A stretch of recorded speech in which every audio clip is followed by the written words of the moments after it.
We were at Pinkville Orchard. It was apple harvest day. Peter and I found the map of the farm. I read the names of the different apple trees. Pinkwa, I shouted. There's a kind of apple called Pink Lady. I couldn't believe it. A Pink-a-Perfect apple. I had to find it right away. Peter and I searched through the rows and rows of trees. We found red apples, green apples, giant apples, and tiny apples, but no pink ladies. Keep looking, Peter, I said. They've got to be here somewhere.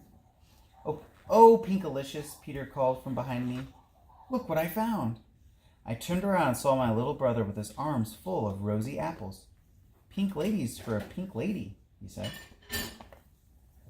Peter and I giggled as we put the apples in our wagon. Let's get some more, I said. We ran back and forth until we filled up the wagon. More? Asked Peter. More, I answered. By the time Mommy and Daddy found us, our apple pile was an apple pyramid of beautiful pink ladies. Oh dear, Mommy said. What are we going to do with all this fruit? Said Daddy. Peter and I looked at each other. We hadn't thought of that. We rode home carefully and very slowly. Peter and I kept looking back to make sure the apples didn't fall off the wagon. Oh dear, said Mommy again. Straight ahead of us was a giant hill. Mommy looked at Daddy. Peter looked at me.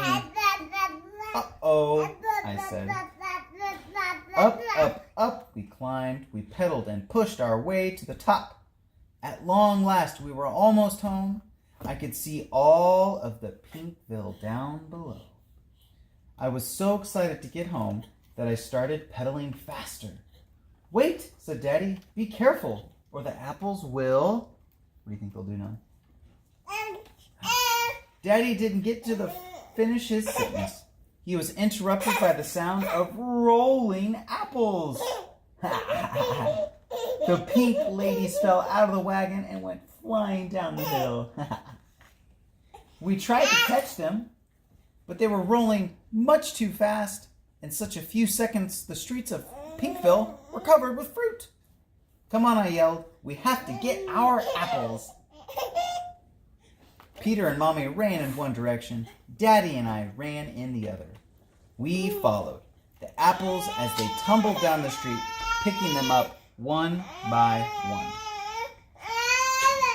We searched high and low for our missing pink ladies.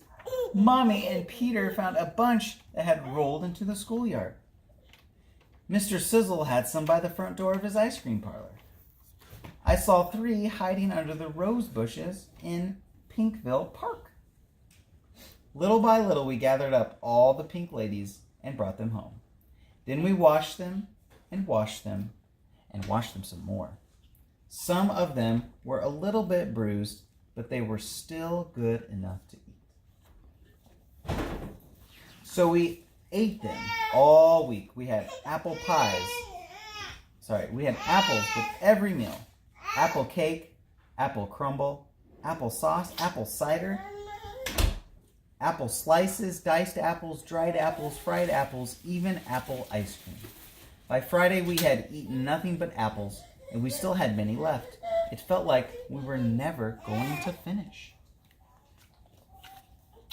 That night, I thought about how we had too many apples and not enough people to eat them.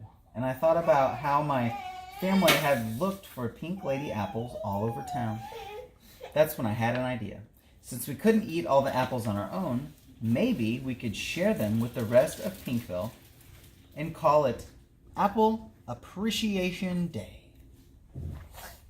The next day, I brought a shiny, fresh apple and a whole apple pie to school and gave them to Miss Penny. Thank you, Pinkalicious, she said. To what do I owe this surprise? It's Apple Appreciation Day, I said. I appreciate you, Miss Penny, so you get an Applicious treat. Thank you for being the best teacher ever. My friend Allison was out sick, so when I got home, Mommy and I went over to her house with a basket of apples. I'm sorry you're sick, I said. Since an apple a day keeps the doctor away, I hope this keeps you healthy for a long, long time. Allison giggled. She bit into an apple. I feel better already, she said. Everywhere we went, we handed out apples and apple treats. Finally, we reached Mr. Swizzle's shop. We gave him a small container of apple ice cream. Mr. Swizzle, you spend all day making sweet treats for everyone in Pinkville. I said, this time we wanted to make something delicious for you. Happy Apple Appreciation Day. Mr. Swizzle took one bite. This is marvelous. This is excellent. This is positively appleicious, he said. What do you call it? Pink Lady Supreme. Where's it at? Is that it? By that evening, we had given away almost all of our apples. We had only one left. Looks like Apple Appreciation Day was a huge success, said Mommy and Daddy, giving me a big hug.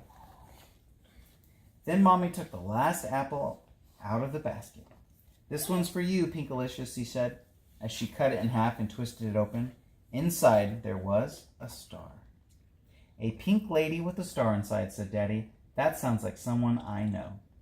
Thanks for being so generous with the apples and for thinking of other people, said Mommy and Daddy. You are a star.